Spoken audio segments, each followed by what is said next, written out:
மருமகள் கொலை செய்யப்பட்டு கிடப்பதாக ஓடி வந்து போலீஸ் ஸ்டேஷனில் புகார் அளித்த மாமியார்.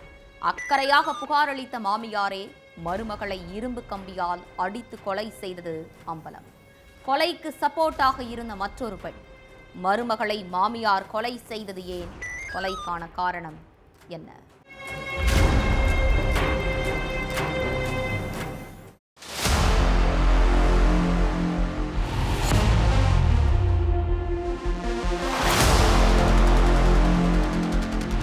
பெட்ரூம்ல தூங்கிக்கிட்டு இருந்த மருமக திடீர்னு ரத்த வெள்ளத்துல உயிரிழந்து கிடக்கிறதாகவும் யாரோ கொலை செஞ்சு போட்டிருக்கிறதாகவும் போலீஸ் ஸ்டேஷன்ல பதற்றத்தோட போய் கம்ப்ளைண்ட் கொடுத்திருக்காங்க மாமியார். அதை அடுத்து அவங்களுடைய வீட்டுக்கு போன போலீசார் மருமகளுடைய சடலத்தை மீட்டு போஸ்ட்மார்ட்டத்துக்காக அனுப்பி வச்சுட்டு மாமியார் உறவுக்காரங்க அக்கம் பக்கத்துல உள்ளவங்கன்னு எல்லார்கிட்டையும் விசாரணை நடத்தி இருக்காங்க.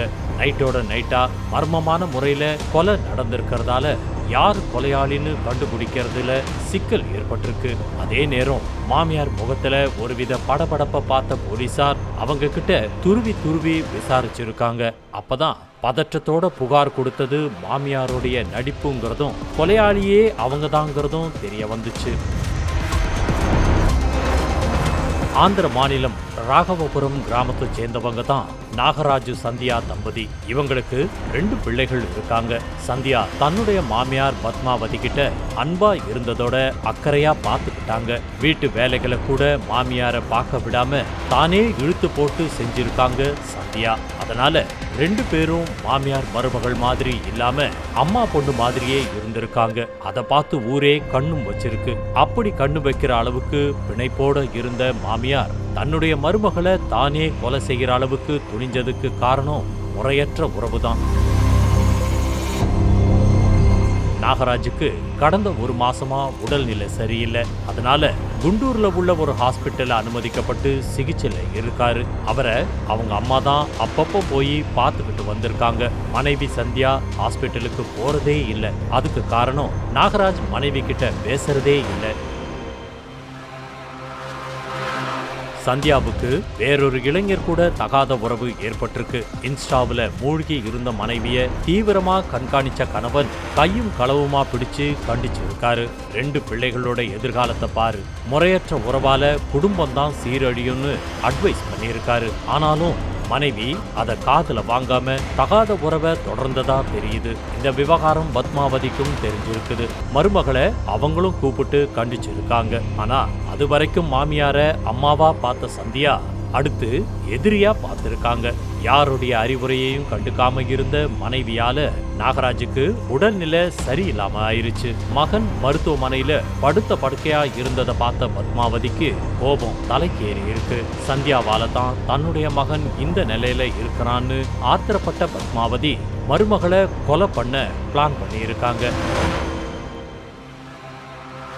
வயசான காலத்துல தனியா மருமகளை கொலை செய்ய முடியாதுன்னு நினைச்ச பத்மாவதி சப்போர்ட்டுக்கு கோடம்மாங்கிற பெண்ணையும் சேர்த்துக்கிட்டாங்க.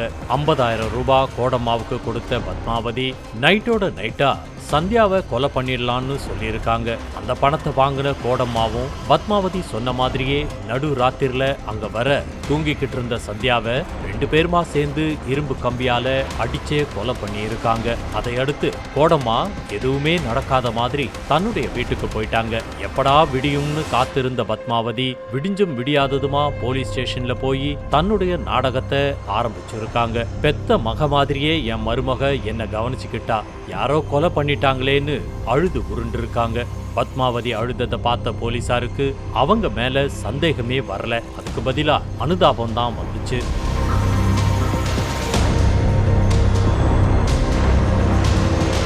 அதை அடுத்து மருத்துவமனையில இருந்த கணவன் கிட்ட விசாரிச்சிருக்காங்க. அவரு தான் மனைவிக்கு தகாத உறவு இருக்கிறதாகவும் அதனால அவளோட பேசுறதையே விட்டுட்டேன், 1 மாசமா ஹாஸ்பிட்டல்ல தான் இருக்கிறேன்னு சொல்லியிருக்காரு. அதுக்கு பிறகு சந்தியாவோட செல்போன் கால் ஹிஸ்டரியில செக் பண்ண போலீசார் அவங்க கிட்ட அடிக்கடி பேசிக்கிட்டு இருந்த இளைஞர்கிட்ட விசாரிச்சிருக்காங்க. அப்போ அந்த இளைஞர் தகாத உறவுல இருந்த நபருங்கிறது தெரிய வந்துச்சு. ஆனா அந்த நபர் கொலை செய்யலங்கிறதும் உறுதியாகிருச்சு. கடைசியா தான் சந்தேகத்தின் பேர்ல மாமியார் கிட்ட விசாரிச்சிருக்காங்க. காக்கிகளோட கிடுக்கிப்பிடி விசாரணையில தப்பிக்க முடியாத பார்வதி என் மகன் ஹாஸ்பிட்டல்ல இருக்கும்போது மருமகள் அதை பத்தி எந்த கவலையும் இல்லாம வேற ஒருத்தன் கூட ஊர் சுத்துறதாகவும் அதனால தான் கொலை பண்ணதாகவும் வாக்குமூலம் கொடுத்திருக்காங்க. அதுக்கு பிறகு பத்மாவதியை கைது பண்ணி கம்பி எண்ண வச்சிருக்காங்க போலீசார்.